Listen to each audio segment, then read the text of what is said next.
प्रिय भाइयों, भवनी माने पराक्रम दिवस अवसरे शुभेच्छा।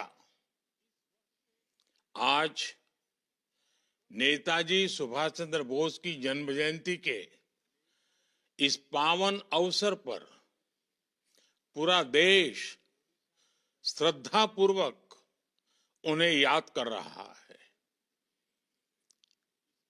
मैं नेताजी सुभाष बाबू को श्रद्धापूर्वक नमन करता हूं।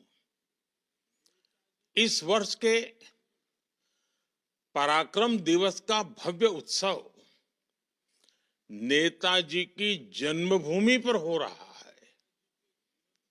मैं ओडिशा की जनता को, ओडिशा सरकार को इसके लिए बहुत बहुत बधाई देता हूं। कटक में नेताजी के जीवन से जुड़ी एक विशाल प्रदर्शनी भी लगाई गई है। इस प्रदर्शनी में नेताजी के जीवन से जुड़ी अनेक विरासतों को एक साथ सहेजा गया है। कई चित्रकारों ने कैनवास पर नेताजी के जीवन प्रसंग की तस्वीरें उकेरी हैं। इन सब के साथ नेताजी पर आधारित कई पुस्तकों को भी इकट्ठा किया गया है। नेताजी की जीवन यात्रा की ये सारी विरासत मेरे युवा भारत, माय भारत को एक नई ऊर्जा देगी। साथियों, आज जब हमारा देश विकसित भारत के संकल्प की सिद्धि में जुटा है, तब नेताजी सुभाष के जीवन से हमें निरंतर प्रेरणा मिलती है। नेताजी के जीवन का सबसे बड़ा लक्ष्य था आजाद हिंद। उन्होंने अपने संकल्प की सिद्धि के लिए अपने फैसले को एक ही कसौटी पर परखा, आजाद हिंद। नेताजी एक समृद्ध परिवार में जन्मे। उन्होंने सिविल सर्विसेज की परीक्षा पास की। वो चाहते तो अंग्रेजी शासन में एक वरिष्ठ अधिकारी बनकर आराम की जिंदगी जीते, लेकिन उन्होंने आजादी के लिए कष्टों को चुना, चुनौतियों को चुना, देश विदेश में भटकना पसंद किया। नेताजी सुभाष कंफर्ट जोन के बंधन में नहीं बंधे। इसी तरह आज हम सभी को विकसित भारत के निर्माण के लिए अपने कंफर्ट जोन से बाहर निकलना है। हमें खुद को ग्लोबली बेस्ट बनाना है। एक्सीलेंस को चुनना ही है। एफिशिएंसी पर फोकस करना है। साथियों, नेताजी ने देश की स्वतंत्रता के लिए आजाद हिंद फौज बनाई। इसमें देश के हर क्षेत्र, हर वर्ग के वीर और वीरांगनाएं शामिल थी। सबकी भाषाएं अलग अलग थी, लेकिन भावना एक थी, देश की आजादी। यही एकजुटता आज विकसित भारत के लिए भी बहुत बड़ी सीख है। तब स्वराज के लिए हमें एक होना था। आज विकसित भारत के लिए हमें एक रहना है।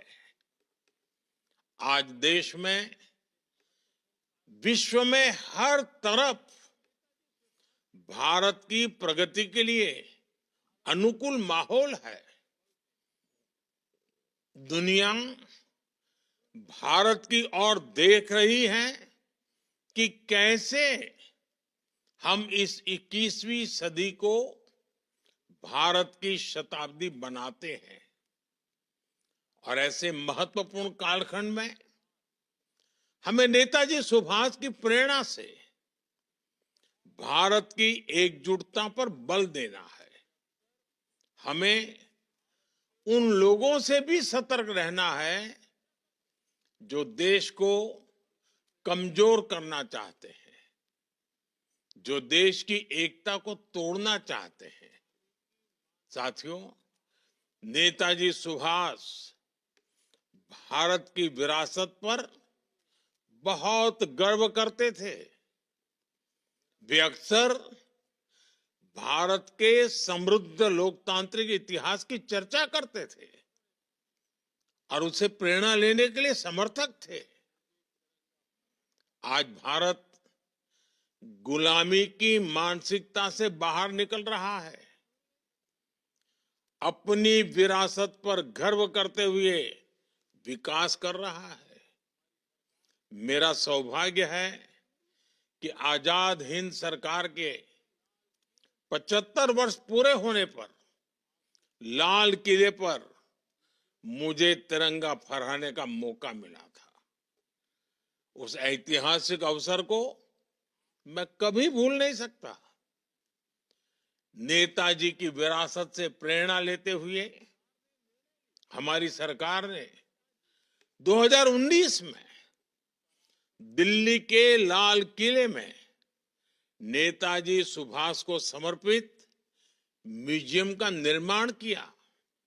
उसी साल सुभाष चंद्र बोस आपदा प्रबंधन पुरस्कार शुरू किए गए। 2021 में सरकार ने निर्णय लिया कि नेताजी की जयंती को अब पराक्रम दिवस के रूप में मनाया जाएगा। इंडिया गेट के समीप नेताजी की विशाल प्रतिमा लगाना, अंडमान में द्वीप का नाम नेताजी के नाम पर रखना, गणतंत्र दिवस की परेड में आईएनए के जवानों को नमन करना सरकार की इसी भावना का प्रतीक है।